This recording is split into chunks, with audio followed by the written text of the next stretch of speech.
Good afternoon. Welcome to the Icon Education Board for the United Arab Emirates Special Speaker Series, providing education through inspiration.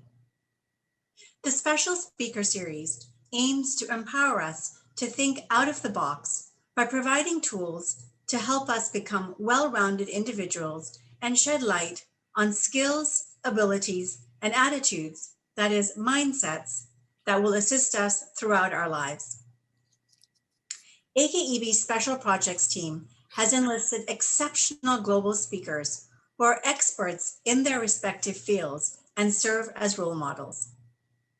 During our 5-part series over 10 weeks, our topics will build upon each other, leading towards a 360-degree development. The speakers will address different subjects focused on personal development and engage in a moderated discussion to underscore the value of shared information and insights. Today, we are pleased and very honored to have Ambassador Sheherazade Hirji join us. Ambassador Hirji is a qualified lawyer in England and British Columbia. She also completed executive leadership programs with the Conference Board of Canada and the Rotman School of Management at the University of Toronto. Ambassador Hirji has worked in the philanthropic sector for over 30 years, most recently as President and CEO of the Canadian Women's Foundation. She also served on the National Committee of Aga Khan Foundation Canada and on the boards of the Wellesley Institute, as well as the Canadian Women's Foundation. Between 2012 and 2019, she served as President of the Ismaili Council of Ontario, the first woman in this position. We are very grateful to have Her Excellency with us today to talk to us about belief in self, creating a strong sense of self-worth. We will have time for Q&A, so please put your questions into the Q&A box. On behalf of all of us, we would like to extend a very special thank you to Sheherazade Hirji for making time to be here today. Now over to you, Ambassador Sheherazade. Thank you. Good afternoon. At least it is good afternoon here in Kabul. Thank you to the organizers for asking me to speak. It's an absolute honor. I'm really honored to have the opportunity to speak with all of you and to help kickstart the series, which I think is a very exciting series. So congratulations to the team. And I'm honored because there are so many stories when we look around, and of course the world is made up of stories, and it's a privilege for me to share mine with all of you. And I'm also looking forward to the Q&As because I think I will learn a lot from the questions that you ask me also. So what I thought I would do today, and this particular topic really helped me reflect a little bit on my own life and my own sense of how I got to be where I was. Some of it was a chosen path, and some of it was a path I chose. And so it's been good for me to reflect on that, and that's what I wanted to share with all of you. So what I'm going to do in terms of setting the stage really is to talk about my life journey. I'm not going to read out a biography or a chronology, but I'm going to talk about influences, my early influences in life and what I learned from some of those influences. And I thought I would walk everybody through that in a way to help you understand how I understand my own self and where I've come to in my life in terms of belief and the kind of strength of character that we all become as we grow in life. I then will maybe walk you through what the world tells you, some of the external voices that are so big and so loud in the world, and how perhaps to think about navigating those. And then I'll talk a little bit about internal reflections as well, what you tell yourself, which becomes a big part of who you become and who you are.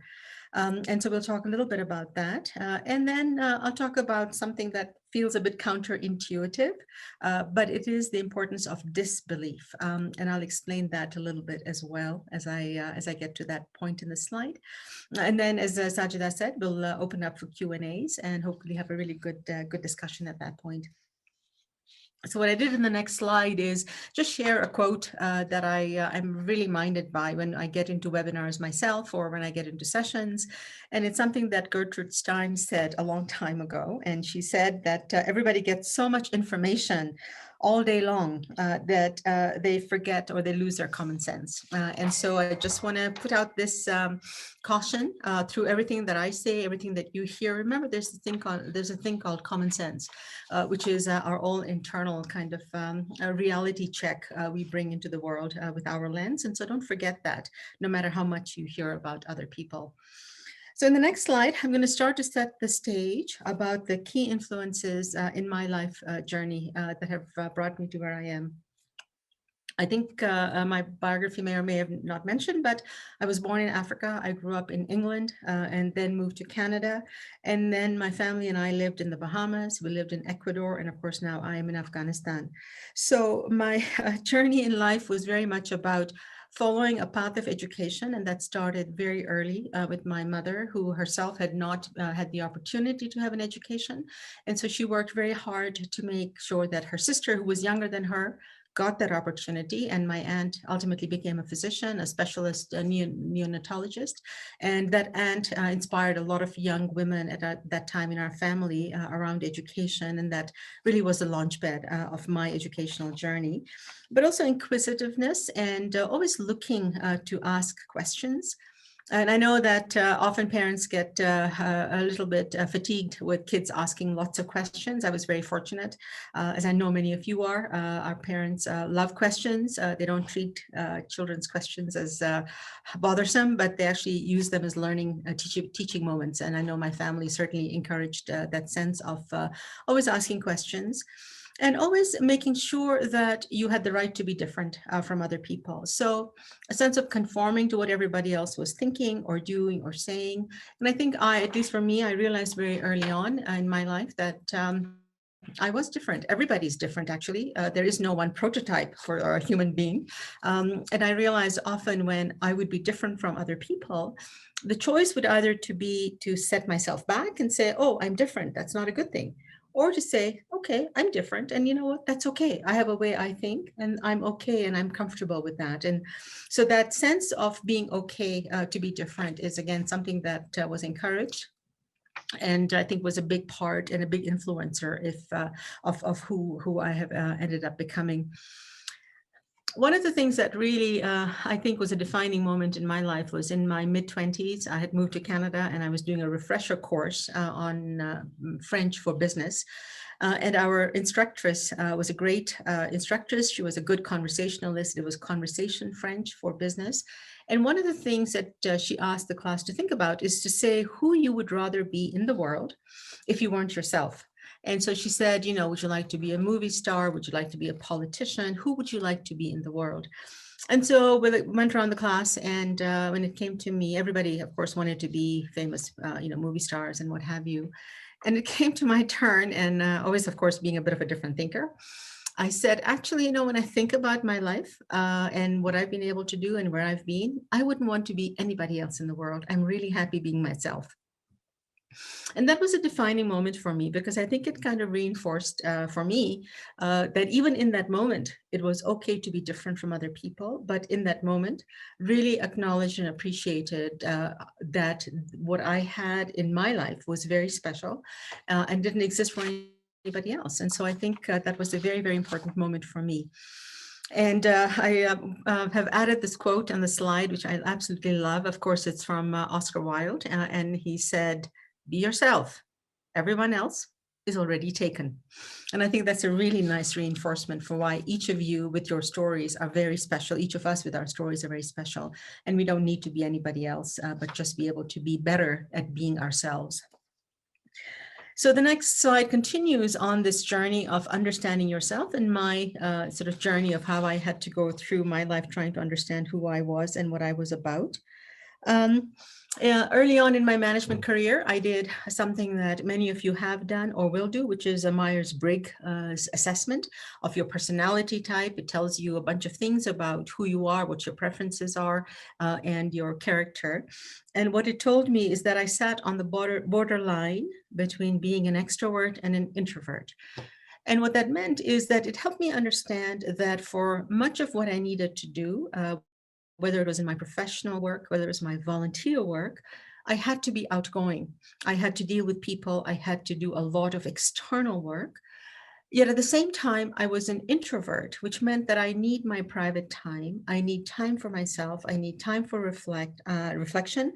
I need time to step back out of the busyness of everything else. And so it helped me navigate by understanding my personality and being able to then adapt and adjust to different circumstances, but always being cognizant that if I was doing something that I wasn't 100% comfortable all the time, which is being an extrovert, then I wouldn't be very good at that. And so always needing to step back and making sure that I kind of did self-care to make sure that I was looking after myself and my own needs as much as I was looking after the needs of the Jamaat or my staff or whatever else I was looking at. So that was a very important kind of understanding of my own personal preferences and what it was that was important for me.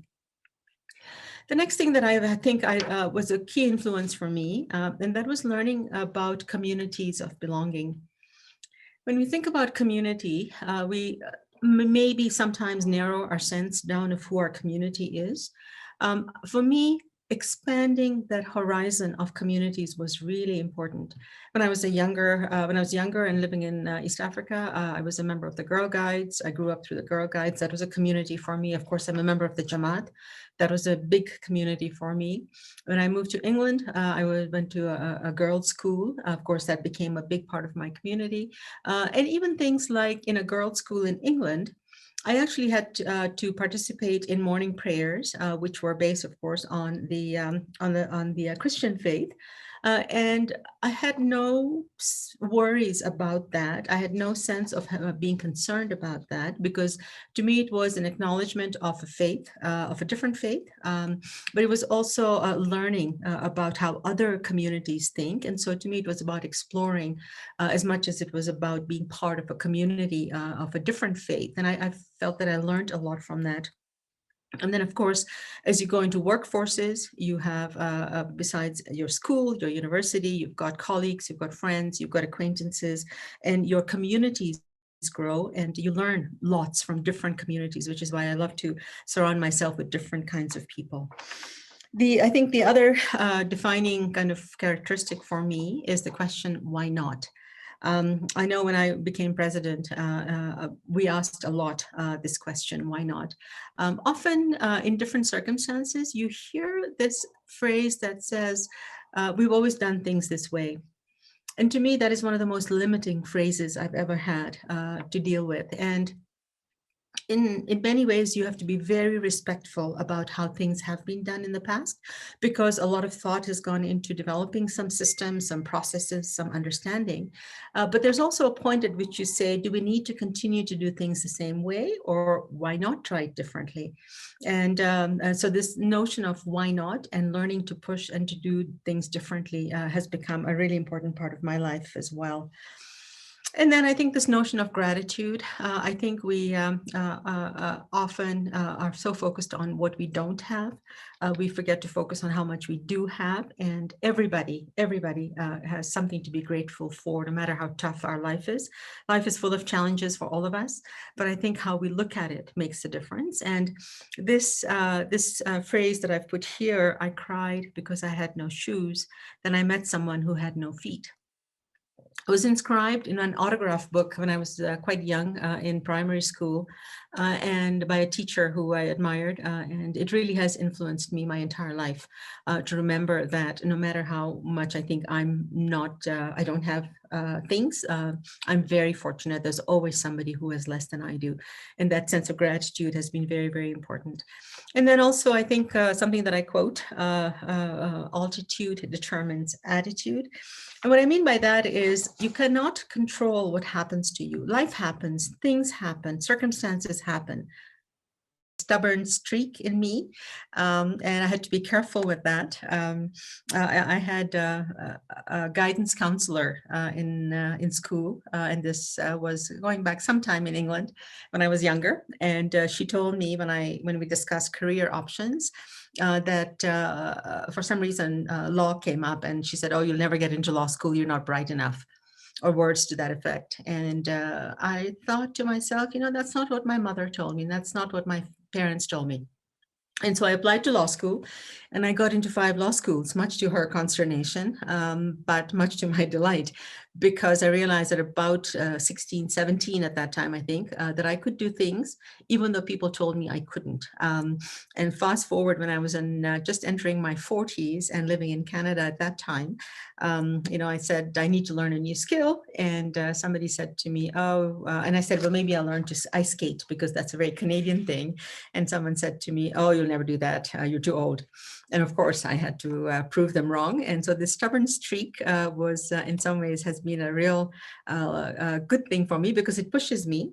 But you also have to remember that if you have a stubborn streak, you can get into positions where you will not be moved by an argument or by a different viewpoint. And so you really have to be mindful and thoughtful about the fact that you do have a stubborn streak. And I expect most people have a stubborn streak. And it's a question of how we deal with that stubbornness that we have within us.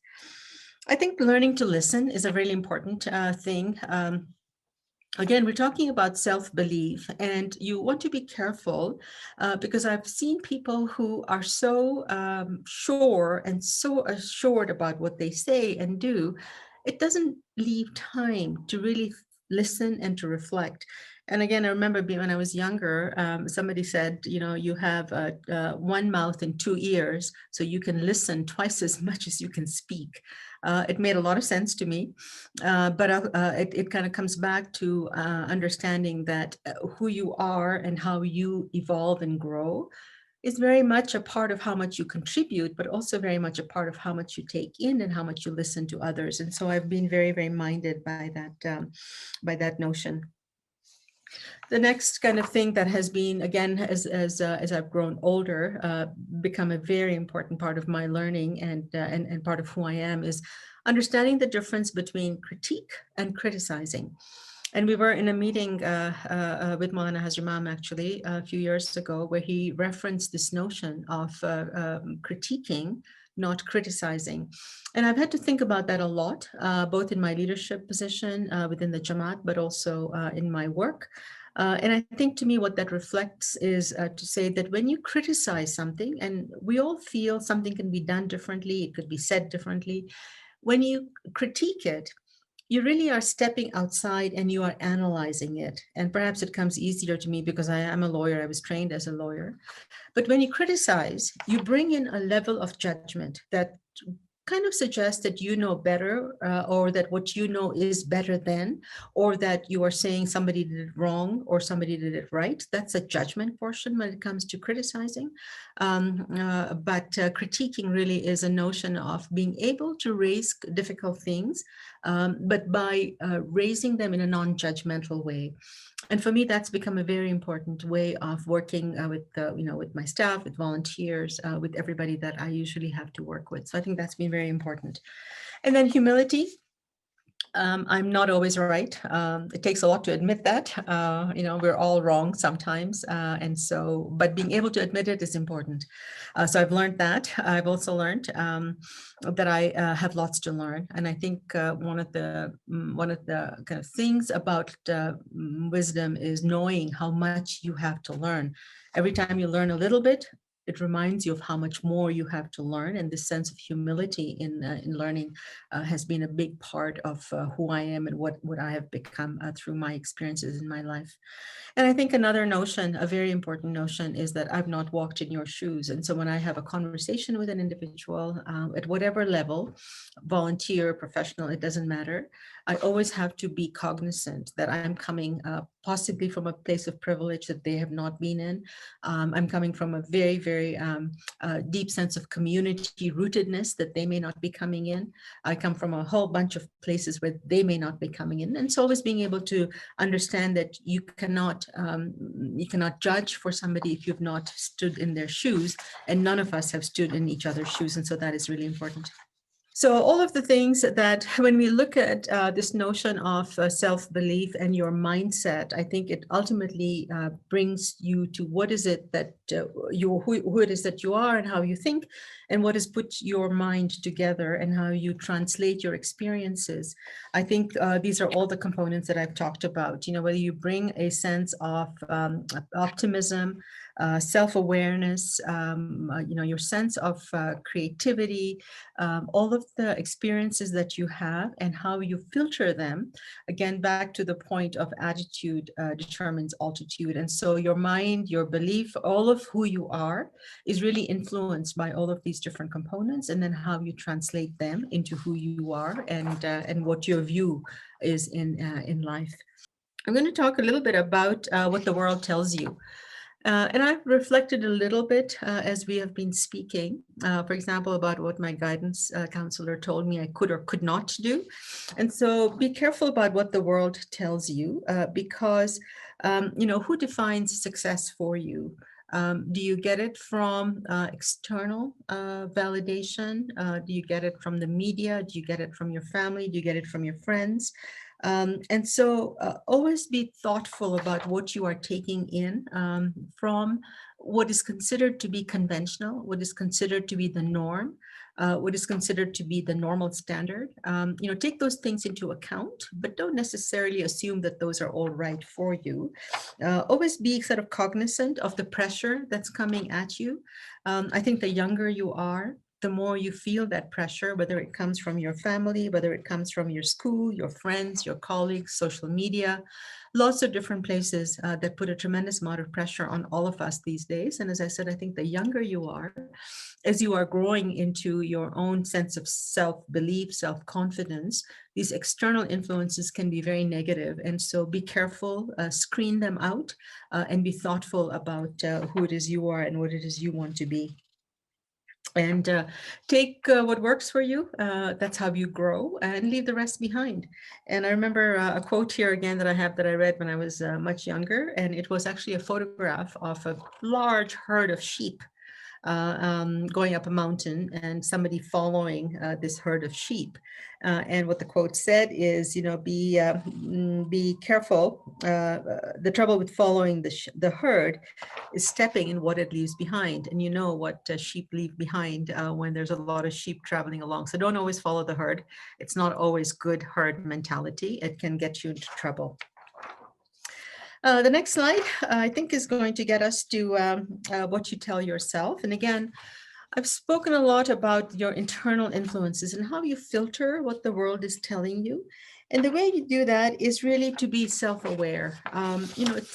Take time out to think, to reflect, to go for walks, to read different things, to do things that you don't ordinarily do. Take some time to raise your own sense of who you are and what you want to be in the world.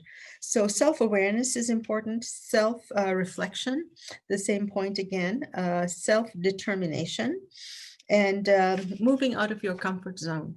So as I mentioned at the beginning, our families lived in many different contexts and continents. And each of those required all of us to get out of our comfort zone. We all have comfort zones. It's very easy to slide into it, and it's okay to slide into it much of the time, but you have to keep pushing yourself out of your comfort zone if you are going to grow. And if you want to grow socially, emotionally, intellectually, physically, you have to push yourself out. And so don't be scared to push yourself out of a comfort zone and find your happy place. What do I mean by that? Think about what it is that really gives you a tremendous amount of peace and comfort. For many, it's going to a place of prayer and reflection. For many, it's physical activity. For many, it's just taking a book and curling up with a book in the afternoon. For me, it's swimming. I've known that from a very young age. The most highly stressed points in my life, swimming has saved me. I've had a good dive in a pool and a good 30, 40 laps. And at the end of it, I'm a refreshed human being, and I'm out again and I'm ready to tackle the world. So know what your happy place is and use it as often as you need to use it, because it'll refresh you and it'll make you much more sort of comfortable as you are. The next point I've made here is mentors. Mentors are a lifeline. People that you learn from. They are people who love you, support you, guide you, who also disagree with you. Don't surround yourself with an echo chamber, people who are like you and think like you and act like you and agree with everything you say, because echo chambers are not helpful for anybody at any level. But also surround yourself with people who are very different from you. Again, you don't want to be around the same people, the same groups all the time, because that is a limiting factor. And so the more you grow out of your comfort zone, the better off you will be. I'll give you, I'm just watching the time. Yeah, I'll give you an example. I have a mentor who I worked with. She was a CEO of a company I was at. And then when she left, I became the acting CEO. And then as she was retiring, she was really thoughtful. And we talked a lot because she was wanting some reflections and some sense. And so we said, we came to a conclusion that when we retired, we wouldn't retire, we would rewire, which meant that we would change our lives. And she's already done that. I'm a few years behind her. What she did is she then decided that she was going to become, from a CEO working for a major foundation, she was going to become a beekeeper. And so she studied at the age of, well, she would have been early 60s. She studied to become a beekeeper. She now runs an incredibly successful beekeeping business. And what she taught me, and she has been a mentor and taught me throughout my life, is this ability to learn for new things, look at different things, shift and adapt and, shape shift, as they call it. And so she's now a very successful beekeeper in Canada. So I've learned a lot from people who are different from me, who do different things, and who, I'm not going to become a beekeeper. That's not my thing at all.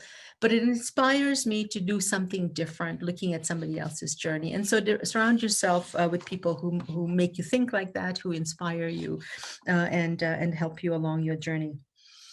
I think the next slide is a quote, I believe. This is a quote from His Highness the Aga Khan, Maulana Hazrat Imam, who has been a diversity champion for a very long time. And again, he reinforces this notion of difference. And he says, what a wonderful, liberating thing it would be if more of us, more of the time, could see diversity not as a burden, but as a blessing, not as a threat, but as an opportunity. And so he often is looking at diversity in a very big way, in a complex way. In a country, for example, he has used this in Canada many times, where he sees Canada as a country that accepts people who are different, allows them to be a strong group of people, even though they're different, so that they can stay different in their different groupings, but they become stronger together as Canadians because we have something in common moving forward. It's something we're trying to do in Afghanistan, which is a country which often has been divided by differences, different tribes, different ethnicities, different backgrounds. And what we're hoping is that if people can leave those differences behind and come together for a stronger Afghanistan, then they move forward together. This is true of individual human beings as well. This is why we are all different. And when we learn to see each other as being different, it really creates a stronger group of people. And again, this is the point I made earlier about surround yourself with people who are different than you, because you learn from them, you grow from them, and you value each other because you are different as much as you value people who are similar to you. And so I thought this quote from His Highness, from Maulana Hazrat Imam, was really very, very inspiring. Okay, I said at the beginning that I was going to talk about something that's a little bit counterintuitive. And what do I mean by that? Well, this whole session is about belief, self-belief, and all of that is, of course, important because it makes you into the person that you end up being in your life. But you also have to be careful because you cannot believe everything you hear. You're exposed on a daily basis in work, in life, everywhere, in social media, particularly, to so many things that simply aren't true. So be careful when you hear things, when you see things, find a way to self-filter things that make sense, going back to this notion of, don't forget your common sense when you're hearing all this interesting stuff around you. And we saw recently, actually, in the US, that when you believe everything you hear without putting in a filter of common sense or truth, or whatever you call it, that you can get into some real difficulty by just following the herd and not stopping and stepping back to reflect for yourself. So it's important to not believe everything you hear. And that's what I meant partly by disbelief. So again, decipher what you hear, interpret what you hear through your own lens.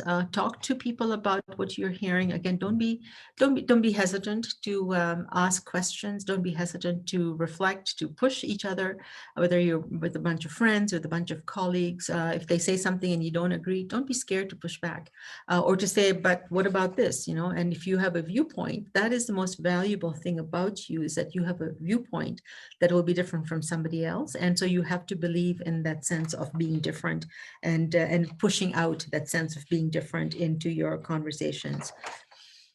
I've used this phrase, beware of the tyranny of the articulate. I don't know if you've heard that phrase. You should look it up on the internet. There's a lot of literature on the tyranny of the articulate. What does that mean?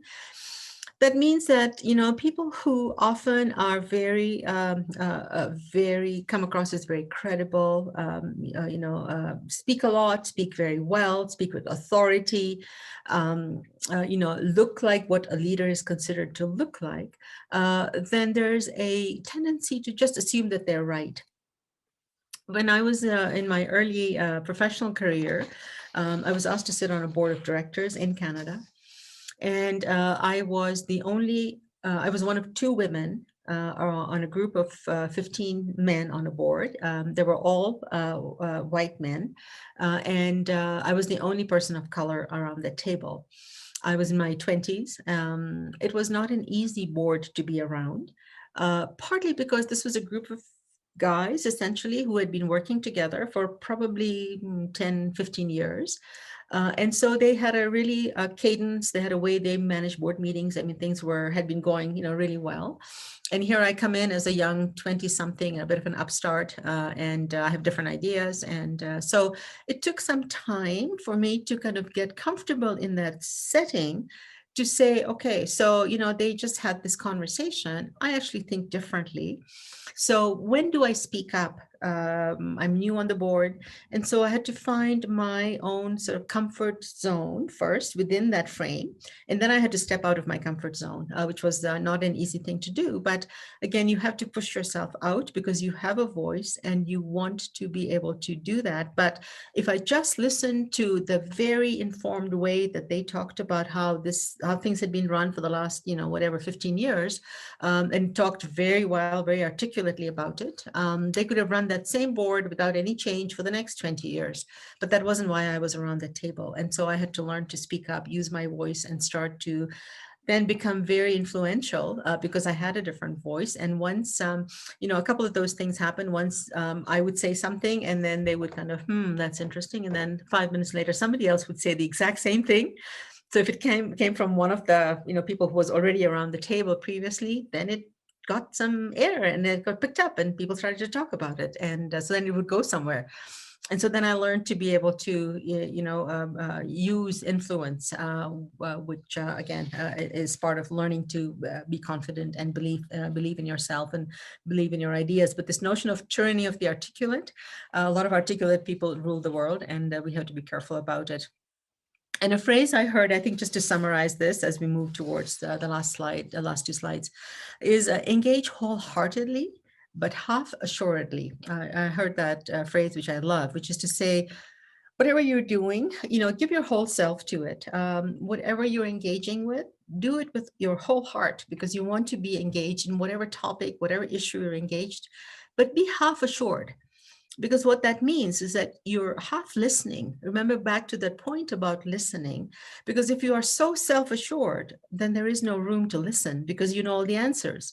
But if you're half assured, then you can be very articulate, very wholehearted, but you are constantly listening to go back to that point of making sure that you are keeping yourself open to a different viewpoint, because you don't know all the answers. And so that's a really fine balance of being able to be very wholehearted in whatever you do, but continue to keep that little voice open for listening for something that's different. I'm going to wrap up with a quote, which I think is the next slide. That is from the Dalai Lama, because I think the ultimate question when we talk about the series that the AKYSB is doing in the UAE, or we talk about self-belief, it's about why. What are we trying to do? And I think it's about trying to find our individual place in the world. And I think for many of us, it's about trying to make the world a better place. And I think this quote really resonates with me. He said, "With realization of one's own potential and self-confidence in one's own ability, one can build a better world." And so that, I think, is ultimately what all of us want to do, is live in and build a better world for ourselves, for our kids, our grandkids, and for the future. Thank you again, Ambassador Hirji. We appreciate you taking time to join us and sharing your experiences. We certainly took some really interesting learnings from the knowledge that you shared, and we hope to put them into practice soon.